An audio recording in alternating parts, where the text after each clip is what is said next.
No, look, there's I always say I respect Terence Crawford. He's a very talented fighter, but he just win one big fight. If you see his record, he just beat one good fighter like Errol Spence is. But other than that, I don't think he's beating other great fighter like Spence. He did a really good job with the Spence. He did like almost look very easy.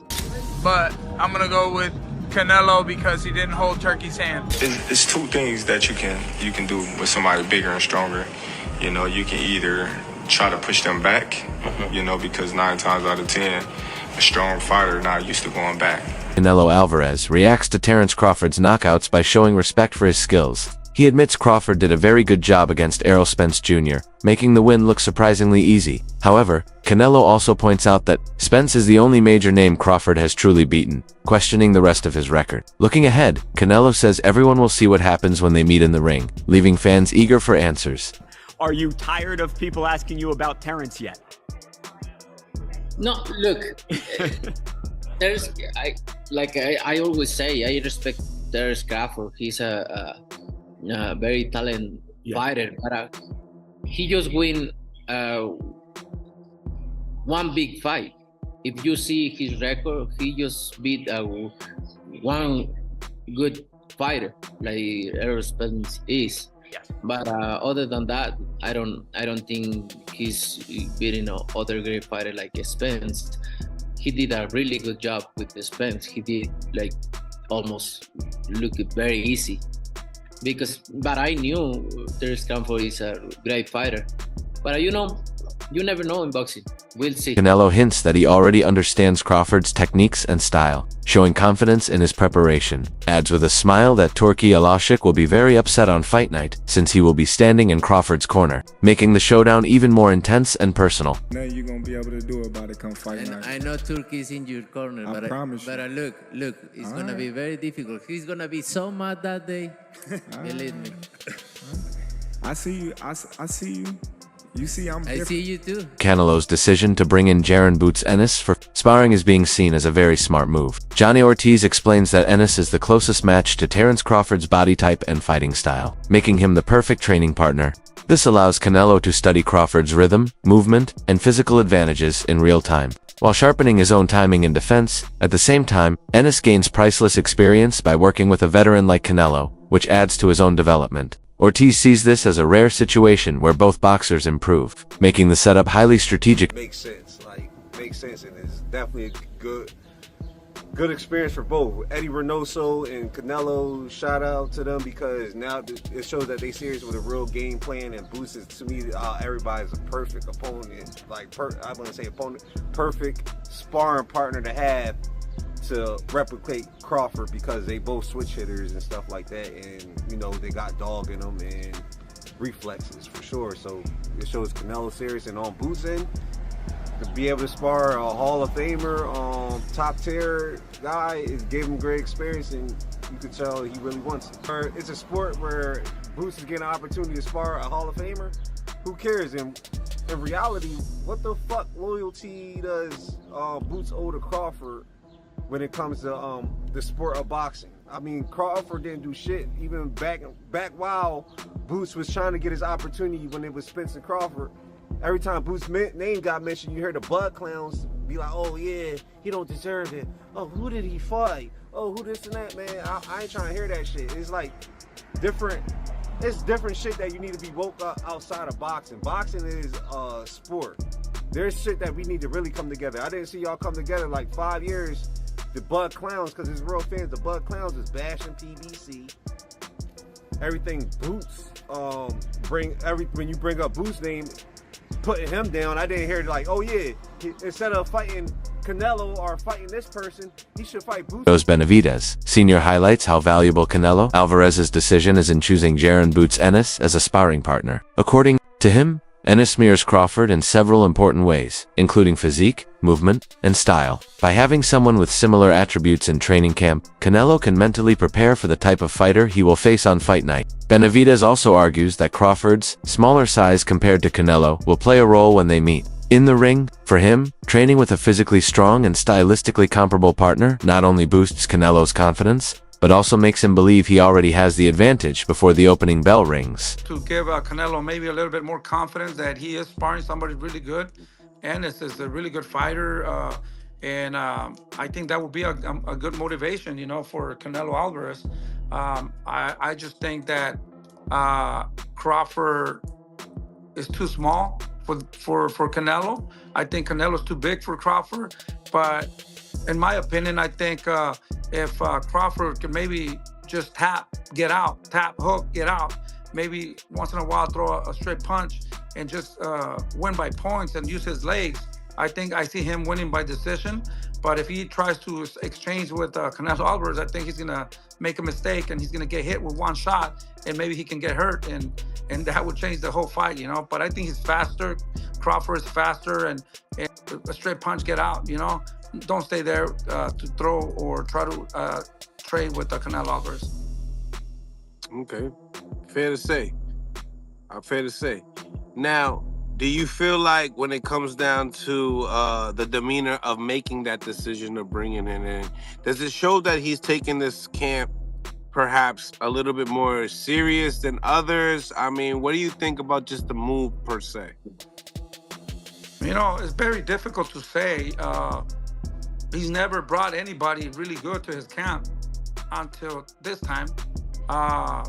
Maybe he's lacking enough confidence, or maybe he just wants to use them to trick the people, or, it's very awkward and very funny that he brought Ennis to his camp, So, but at the end of the day, they know what they're doing, and we got to respect that. And I think global demand for boxing has shifted into a new era where streaming services now set records for live events. The Netflix showdown between Jake Paul and Mike Tyson drew an astonishing 65 million viewers, making it the biggest fight in terms of audience numbers. That event proved the appetite for combat sports is far greater than traditional expectations. Now, the upcoming clash between Canelo Alvarez and Terence Crawford carries the weight of potentially surpassing that figure. This isn't just about two fighters meeting in the ring, it's about history being made on a global scale.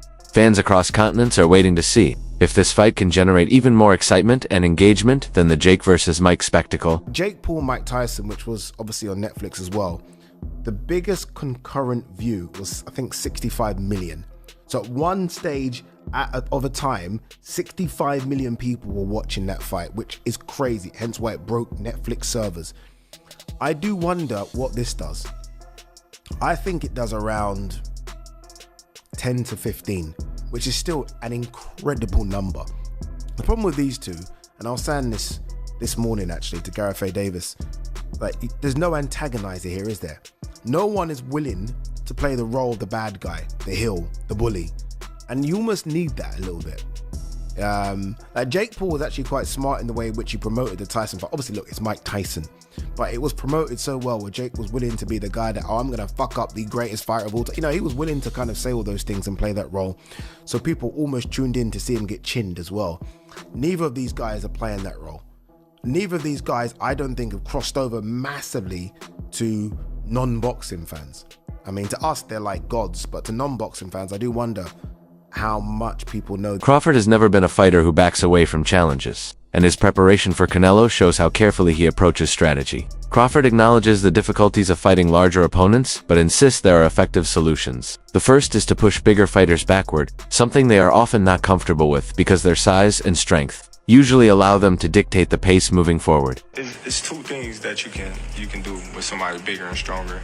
You can either try to push them back, because 9 times out of 10, a strong fighter not used to going back, so it kind of fucks them up in the head, Yeah. Or you can just box them because some of them just slower than others because they got flat feet, and they just looking to load up on certain shots. Now, Crawford's definitely right here. There's two ways to beat a pressure fighter like Canelo. Either you put the pressure back on him, which is where guys like Triple G and Bivol had success, or you use your superior skills and footwork on the outside, which is how Floyd Mayweather won. Now, Crawford, he can't use the pressure approach because he's not as physically dominant as guys like Golovkin or Bivol. You know, Bud is a welterweight or junior middleweight jumping up. He doesn't have the size to push Canelo back. Now, the outside boxing approach, that is definitely Crawford's best chance against Canelo. Forcing them back breaks their rhythm. The second strategy is to drain their stamina and exploit flat-footedness, a weakness common among naturally heavier fighters. Crawford's understanding of these tactical approaches reflects his high boxing IQ. He knows the path to victory requires more than toughness, it requires the ability to turn disadvantages into strengths. His training camp has been built around these principles, sharpening both conditioning and tactical precision for the biggest challenge of his career. He does struggle to cut off the ring at times. We saw that in the Skull fight. And he does load up on single shots now. But at the same time, Crawford is not the same pure boxer that Floyd Mayweather was. You know, Mayweather rarely got hit in that shell. And his form of countering, you know, a pull counter, for example, was, I'm not going to get touched and then I'll make you pay. Whereas Crawford's style of counterpunching is different. Bud will take one to throw 2 or 3 back, and he can't do that against Canelo because of the size and power difference.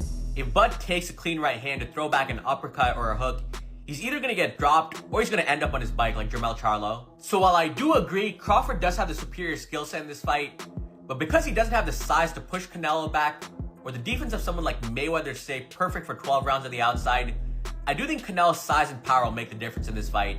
And that's why I like Canelo to win. While much of the build-up has focused on rivalry, Terence Crawford has shown admiration for Canelo Alvarez's place in boxing history. He openly respects Canelo as one of the last representatives of a golden era. Canelo fought and shared the stage with legends, something Crawford recognizes as rare. For him, taking on Canelo is not just about belts or records. It is about testing himself against someone who has carried the torch of boxing greatness. By framing the fight in this way, Crawford adds depth to the storyline. Listen, I called Canelo out because, like I said, he the last great fighter amongst the era that surpassed us. You know, the Floyd, the Pacquiao, the De La Hoya. We both came up in that era, and he was right there with those fighters, and he got the chance to fight the Miguel Cottos, the Floyd Mayweathers, and you know, the Kovalevs and Triple Gs, and I wasn't able to get those mega fights, you know, so this is my mega fight, this is my moment, and that's the reason why I want to fight an all-time great like Canelo. Sean Porter offers a different perspective by suggesting that Canelo will not bring anything Crawford hasn't seen before.